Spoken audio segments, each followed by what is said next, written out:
Welcome everyone to the next module. This is module 10 and the first three lectures are going to cover issues related to microbial growth. So we have a three-part topic over here, and today's topic is lecture 49 and the first part of microbial growth.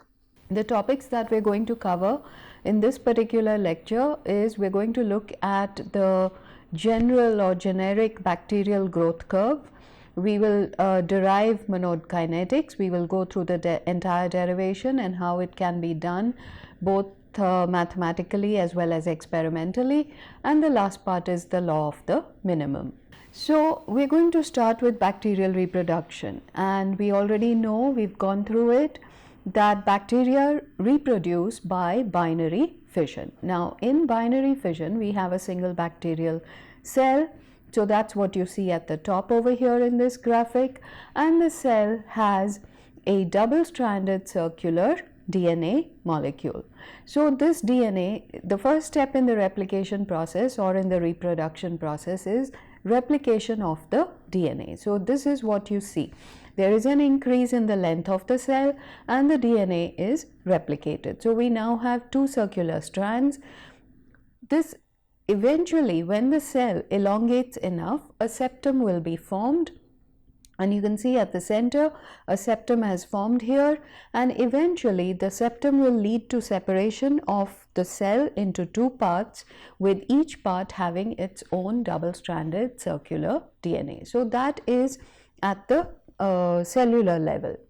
Now if we want to quantify the growth of bacteria in the lab or even in the environment, how do we do it? Let's go through some of the basics about it. The first thing is generation time.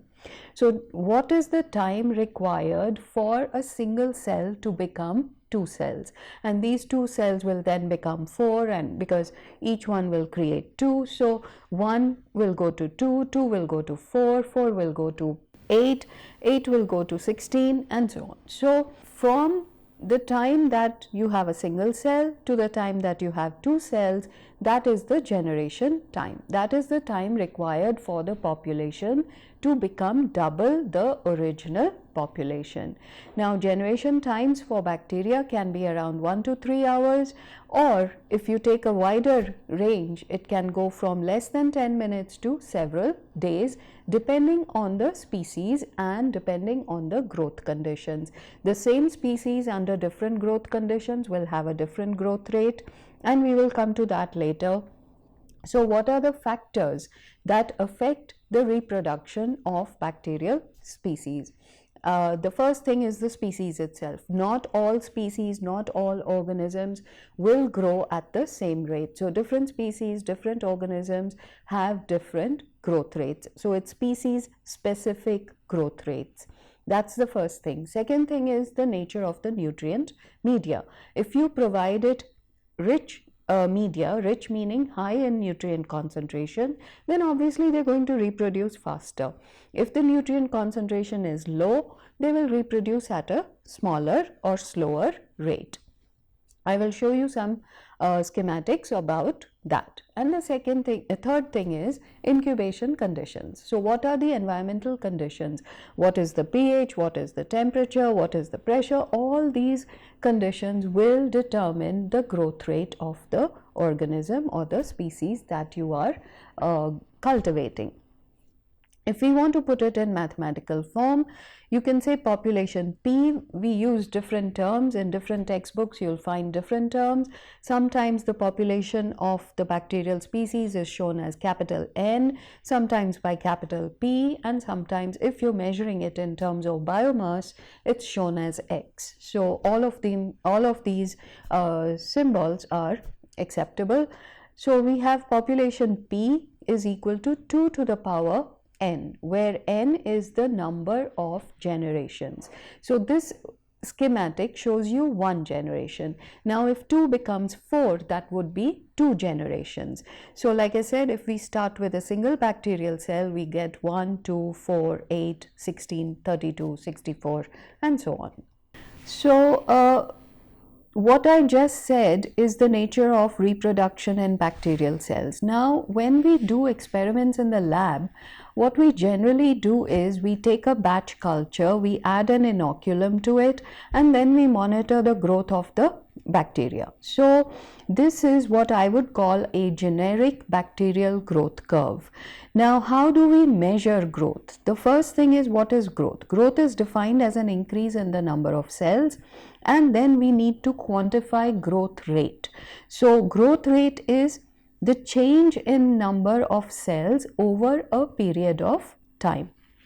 And this is very important for whatever we are going to go through in the next few slides.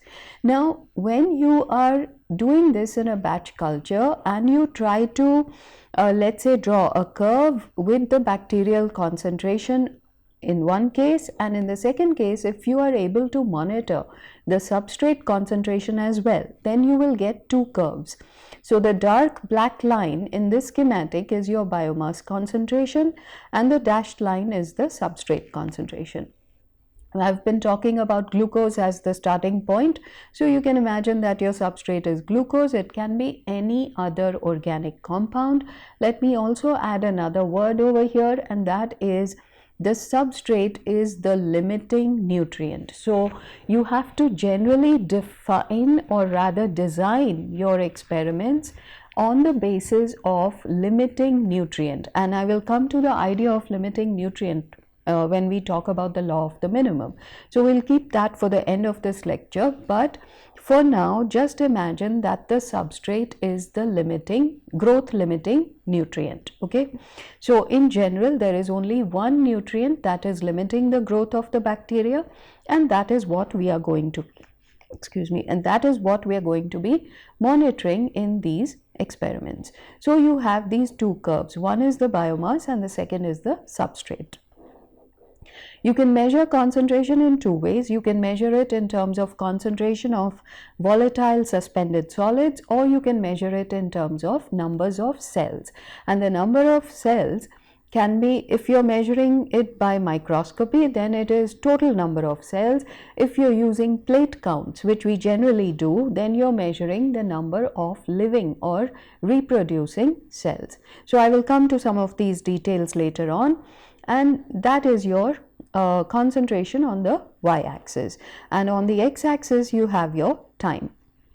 Now biomass, as you can see, is increasing in this kind of curve, where there is initially you will find that there is very little increase in cell concentration. Now if there is very little increase in cell concentration, then what is the reason for that? So remember, you have started the culture. This is the beginning of the culture. So the bacteria have to be acclimated. The time required by the cells to acclimate themselves to the new environmental conditions. You have taken them from one media and put them in a fresh medium. So this old culture, if the inoculum is an old culture in stationary phase, it means they are already kind of not growing in their exponential. We'll come to all these points as we go along. It will show a lag period when it is introduced into a new media of the same composition as the previous one. If the inoculum is in exponential phase, which means the second phase, this is the log phase, lag phase, log phase. Log phase is also called exponential phase. So if it is in exponential phase from the old media and you add it to the new media, same composition, same conditions, there will be no lag phase. So the lag phase will be almost invisible. If the inocular has damaged cells, so for example, if I am doing disinfection experiments, then the inoculum is somewhat damaged. It contains a large number of damaged cells and very few survivors. Now it's those survivors that are going to reproduce. The damaged cells cannot reproduce. So under those conditions, you're going to see a lag phase.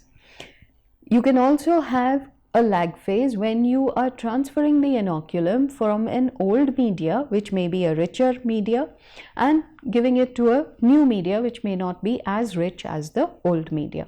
So again, the lag phase will be visible and quite clear. So this is the lag phase followed by the log phase. Now another hallmark of the lag phase is that the growth rate and death rate are more or less equal. That's why you see a more or less horizontal line. So that defines the lag phase. There comes a point at which the number of cells that are there in the media have become acclimated to the new conditions, and then they start multiplying rapidly, and there is no limit except the nutrient availability. So that defines our log phase. Now they are limited only by the growth limiting nutrient. So at that point, the growth rate is much greater than the death rate. The temperature, basically when we talk about incubation or environmental conditions, first thing is temperature. If you change the temperature, the degree of or rather the rate of replication will increase. If you change the composition of the media, again there will be a change, and the genetic traits of the organism. So different species will grow at different rates, but in the log phase or the exponential phase, the slope or the growth rate is really dependent only on the growth limiting substrate concentration. Okay, so that is the hallmark of the exponential or log phase. Then we come to stationary phase. In the stationary phase, you will find that again the growth rate is more or less equal to the death rate, and you get a horizontal line. Now in actual experiments, you may or may not see this. In my experiments with poor media, I didn't really see a stationary part of the curve. It went up and then started going down almost immediately. So it depends. The nature of the stationary phase can be very short or it can be quite long. What does it depend on? It depends on the concentration of toxic byproducts in the media. So let's say a large number of acids are created. For example, in aerobic media, you will find, in any media in fact, aerobic or anaerobic, a large amount of acids are created in the first phase of metabolism. So the pH of the media will go down unless there is sufficient buffer added to the media. Now if there is insufficient buffer, then you will find that the pH has gone down, and you will also find that the essential nutrients are being exhausted because the biomass has increased to such a point that there is insufficient nutrient availability. So these are the two major conditions that will determine the nature of the stationary phase. How long is it, or is it visible in your experiments, and so on. So those are some of the things that you can look for. And finally, we come to the death phase. The death phase is when the death rate is much greater than the growth rate. So at this point, when the death rate is higher than the growth rate, the cell concentration starts coming down, and it can come down very fast at an exponential rate, or it can come down very slowly. So again, it depends on the environmental conditions or the incubation conditions, as well as the nutrient availability and the concentration of toxic byproducts. So all these factors will determine the nature of the curve, but this is what a generic bacterial growth curve looks like in a batch culture. Look at the substrate concentration. The substrate concentration is the reverse of the biomass concentration. In the lag phase, there is no change, which means there is no significant utilization of the substrate in the lag phase. As the exponential phase takes off, the substrate consumption is very fast as well, because the biomass is utilizing the substrate, and you get exponential decay in the substrate concentration in the media. Stationary phase, again, it's more or less horizontal, and in the death phase, you will find that most of the substrate has been consumed and become part of the biomass, and you have very little substrate left towards the end. Now in some cases this may never happen, this may never be zero, it may stop at some other point anywhere in between the zero time is equal to 0 concentration levels. So S at T is equal to 0 is the highest concentration, and you may never get to 0. It all depends on the nature of the conditions, experimental conditions. Now what we want to look at next is the exponential part of the growth curve. So let's just look at our generations, time, and number of cells. Now you can express the number of cells, like I said, either in terms of cells per ml or in terms of milligrams per liter, and we measure it as volatile suspended solid. So it depends on what you're trying to do, what you're trying to achieve. So you can do it any way you want. That there are several methods for doing that. Now our first generation, and assuming our starting point is a single cell, so the first cell is 1, it goes to 2, 4, and so on. So this is what you see over here over a period of time, and assuming that the doubling time for this particular hypothetical case is 10 minutes. Okay, so here you have the time, the increments of time, you have the number of generations and the number of cells. So the number of cells is growing exponentially, and that is shown by the orange curve, and the blue line tells you the generation number. So that's the number of generations, and the orange line tells you the number of cells. Now, we don't usually start any experiment with a single bacterial cell. It's not possible to inoculate any media with a single cell. We generally start with a inoculum of maybe 1,000 cells, million cells, and so on. Now, here we have another hypothetical example where you have time in hours. The initial concentration is 100 cells per ml. You can convert it to log n by n0. n0 is the number of cells at t is equal to 0. So when n is equal to n0, that's our starting point at t is equal to 0. So these are the graphs that you're going to get. The orange line is the log concentration. So log n by n0. So this is what we also call normalized cell concentration. So you can write it as natural log, you can write it as log base 10. Either way, you know how to convert from one to the other. And you have log n by n0 is a straight line. So on the x-axis we have time, which is not mentioned here, but this is time on the x-axis, and you can see that the number of cells is very difficult to show on a linear scale because they are growing exponentially. So you need a log scale to be able to show the number of cells and the relative growth relative to the initial concentration. So we call it normalized cell concentration. So this is log natural log, or you can write log base 10, either way. This is what we call the exponential growth phase. It's binary fission. You get a straight line on a log n by n0 plot or on a natural log n by n0 plot. So this is a log linear plot which will give you a straight line, and on a linear plot it's very difficult to look at it because your numbers are very high.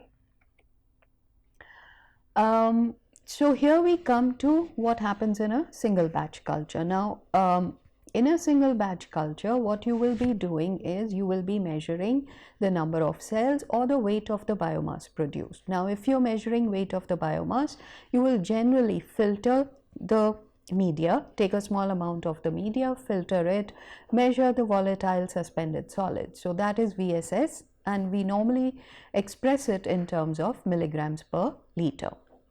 Number of cells, if you're doing plate counts or microscopy, you will do it in terms of number of cells per ml.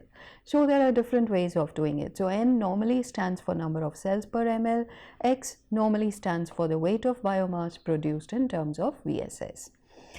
You also want to measure growth rates, and we will come to the derivation of Monod kinetics. So for deriving the equation for Monod kinetics, a single batch culture is not sufficient. For that, what you need is the same growth limiting substrate but different concentrations of the substrate. So you will do a series of substrate experiments with different substrate concentrations. The same initial inoculum size, the same incubation period and incubation conditions, and the same volume of media have to be maintained, so that everything else is the same except the substrate conditions. So now here is how we come to measuring the parameters required for quantifying growth and for understanding monode kinetics for any growth limiting substrate. So as I said, you run a series of experiments with different substrate concentrations, and the substrate is your growth limiting nutrient. So here you see 5 different substrate concentrations, S1 to S5. S5 is the lowest concentration and S1 is the highest concentration. On the y-axis you have the cell concentration, and on the x-axis you have time in hours. Now when you run each of these batch cultures, you are likely to see the curves that are shown in this graph. At some point you will find that they reach stationary phase. Now we are not really interested in the stationary phase. The stationary phase and the concentration at the stationary phase level is a function of the substrate concentration. So we will come to that point in a little bit. What is important in the exponential phase is the slope of each one of these curves. So we're going to call the slope of each curve mu1, mu2, mu3, mu4 and mu5. Now that is what I have here. R or mu is the specific growth rate, and that is particular for a specific substrate concentration. So S1 corresponds to mu1, S2 corresponds to mu2 and so on. N or X is the cell number of biomass. And when we write the generic form, the growth rate, Rg stands for growth rate. You can express this as dN by dt or dx by dt. If you're using the number of cells, then dN by dt is equal to mu n, and when you integrate it, you get n is equal to n0 e to the power mu t. Now, as I said, this mu itself is a function of the substrate concentration. So we want to come to this equation. Now let's see how we get there. We now have a series of mu values and we can plot them against S. So we have 5 S values and corresponding mu values. So when I plot mu versus S, I will get a curve like this. I should get a curve like this, okay? Now, there is a point at which you get maximum growth rate. Regardless of what your S value is, you can continue increasing S beyond this point, the mu value will not change. So that is my mu max. So this is mu max.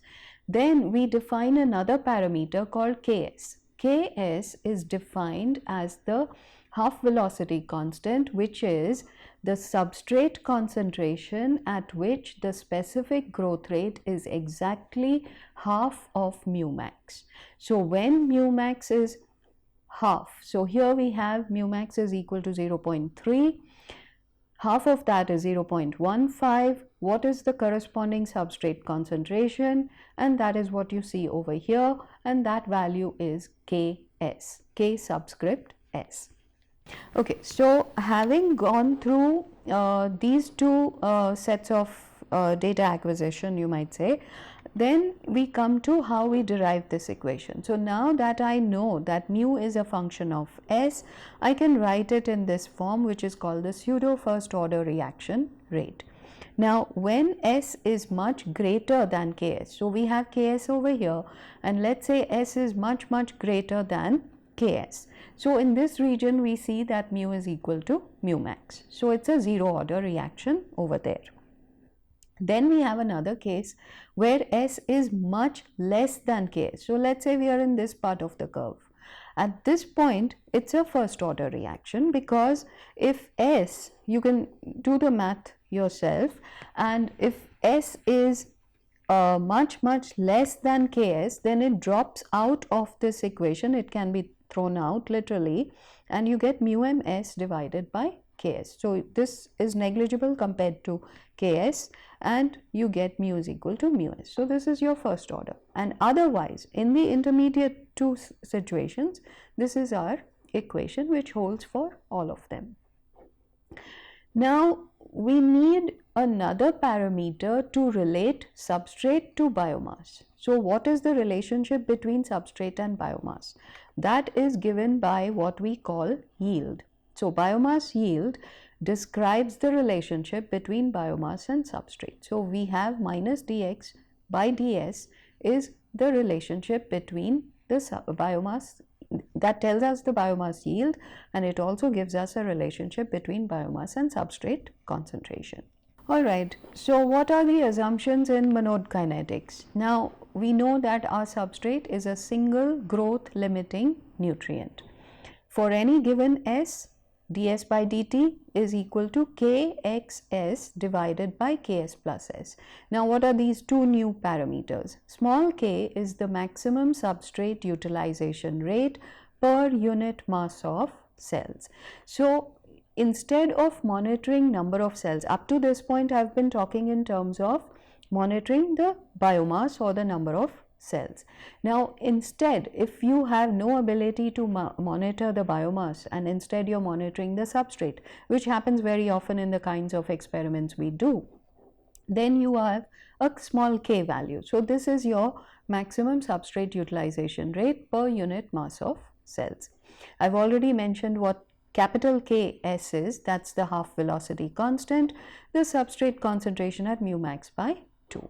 And biomass yield has also been defined. Now, given what we derived in the previous slide, we can now substitute these values. So y can be expressed as mu m by small k, that will give you the conversion factor for going from x to s, and mu m remains the same as I said it, and then mu m will be substituted here by yk, and you get yks divided by ks plus s.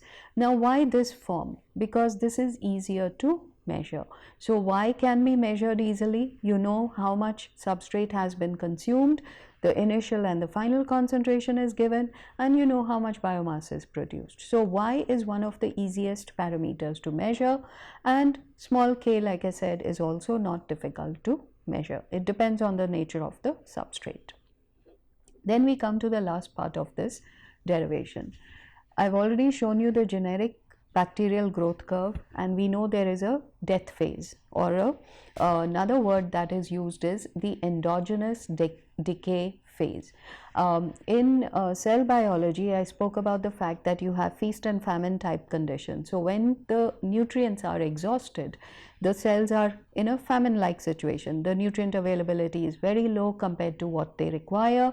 So they enter into this death phase, or what is often called the endogenous decay phase. They will utilize whatever storage granules they have, they will consume their own biomass, and that is why it's called endogenous decay rate. And there is no further growth because they cannot reproduce. The nutrients are not there.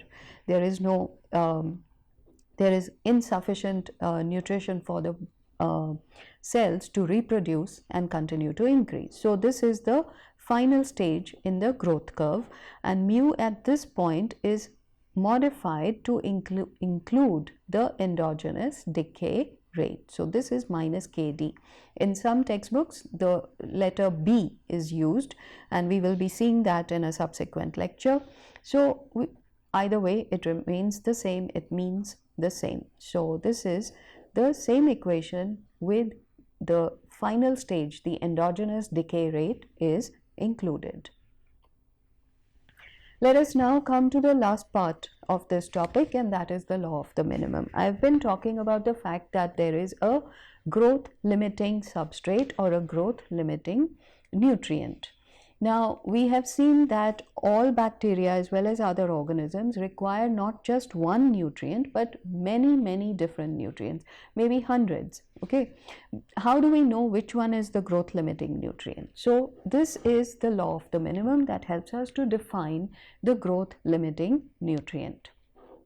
This is a fundamental principle that applies to the growth of all living organisms. It was first formulated in agricultural science way back in 1828, and it was popularized by Liebig. So many textbooks, the older textbooks, use it, and they often call it the Liebig's law of the minimum, but this is some new information that has come to light. What is this law? Any element that is least available relative to the requirements of an organism is defined as the limiting nutrient, and the growth of that organism is going to be directly proportionate to the concentration of the limiting nutrient. Any of the nutrients that we have seen in previous lectures can be a growth limiting nutrient, but for simplicity, because it's very difficult to do complex things, everything that we do in the lab and the assumptions we make for environmental conditions are often very simplistic, and we assume that the macronutrients are, one of the macronutrients are the growth limiting nutrients. So we can say it's a carbon limiting growth media, we can say it's a nitrogen or a phosphate or a sulfur limited growth media. We generally say these things about our experimental conditions. However, it's important to remember that any of the elements, they may be macronutrients or micronutrients, any of them can be the growth limiting nutrient for any organism. It's also important to remember that when we talk about nutritional deficiencies, even within human beings, it's the same law that we are keeping in mind, because it is the particular nutrient that is deficient in either the diet or the environment of that person and or any other organism, and that is what is causing some impact on the growth of that organism. It may be a human being or any other organism. Then we come to eutrophication and nutrient concentrations. Now what happens in eutrophication is that you get algal production as a function of carbon dioxide, nitrogen, phosphorus, and I've kept it as simple as carbon, nitrogen and phosphorus. Now these are three essential macronutrients that are required for the growth of something like an algae. You can do this for bacteria, you can do this for any other organism. The same principle applies. What does this empirical formula for the algal cell tell us? Nitrogen, this is the molar ratio. So this is the stoichiometric empirical formula for an algal cell. For a bacterial cell, we use C5H7O2N, and that is available in all the textbooks. So you can use the same principles to understand the same idea and apply it to a bacterial cell. I'm taking a more complex example here of the algal cell. So we've taken three essential nutrients: carbon, nitrogen, phosphorus, assuming that hydrogen and oxygen can never be limiting because these organisms are growing in water and water is plenty, so they will never be limiting hydrogen and oxygen.